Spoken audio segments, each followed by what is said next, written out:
টাইব্রেকারে নেদারল্যান্ডসকে কান্নার সাগরে ভাসিয়ে ফুটবল বিশ্বকে স্তব্ধ করে শেষ ১৬তে পা রাখল আফ্রিকার মুসলিম দেশ মরক্কো।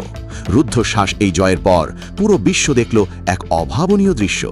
একসাথে সিজদায় লুটিয়ে পড়লেন মরক্কোর মুসলিম ফুটবলাররা। এটি কি শুধুই একটি বিজয়, নাকি বিশ্ব ফুটবলের ক্ষমতার ভারসাম্যে এক বিশাল ধাক্কা?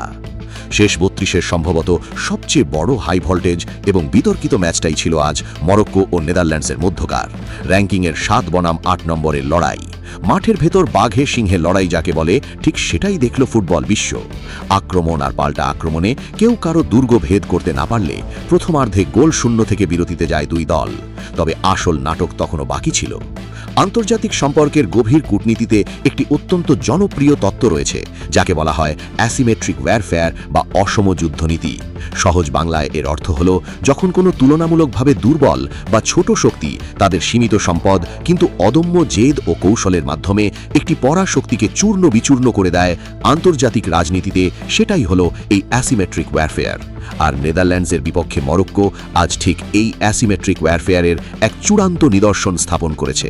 বিশ্ব ফুটবলের অন্যতম পরাশক্তি নেদারল্যান্ডস, যাদের বেঞ্চে বসে থাকা খেলোয়াড়দের মার্কেট ভ্যালু হয়তো মরক্কোর পুরো স্কোয়াডের চেয়ে বেশি, তাদের দর্প আজ ধুলোয় মিশিয়ে দিয়েছে এই অদম্য আফ্রিকানরা। বিরতি থেকে ফিরেই ম্যাচের ৭২তম মিনিটে মরক্কোর ডেডলক ভাঙেন নেদারল্যান্ডসের ফরওয়ার্ড কোডি গাকপো। ততক্ষণে হয়তো ডাচ সমর্থকরা ভেবে নিয়েছিল বিজয় তো অবধারিত, কিন্তু না, আফ্রিকার এই সিংহরা পরাজয় মানতে নারাজ। ম্যাচের ঠিক ৯১তম মিনিটে যখন সবাই মরক্কোর বিশ্বকাপ যাত্রার সমাপ্তি দেখে ফেলেছিল, তখনই মরক্কো প্রত্যাবর্তন করে ইসাদিকের অবিশ্বাস্য এক হেডে। কর্নার থেকে ভেসে আসা বলে হেডে জাল খুঁজে নেন এই ডিফেন্ডার, যা মরক্কোর জার্সিতে তার প্রথম আন্তর্জাতিক গোল। এই গোলের পর মায়ামির স্টেডিয়াম যেন এক আগ্নেয়গিরিতে পরিণত হল। ডাচদের জয়োৎসব নিমিষেই থমকে গেল, আর মরক্কোর সমর্থকরা আবেগের জোয়ারে ভেসে গেল। রুদ্ধশ্বাস অতিরিক্ত সময়েও কোনো গোল না হলে ম্যাচটি শেষ পর্যন্ত গড়ায় সেই ভয়ঙ্কর টাইব্রেকারে। সেখানে নেদারল্যান্ডসের হয়ে পঞ্চম শট নিতে এসে সামাবিলা মিস করে বসেন, আর মরক্কোর ফরওয়ার্ড সাইবেরি দুর্দান্ত এক শটে মরক্কোকে নিয়ে যান শেষ ১৬তে।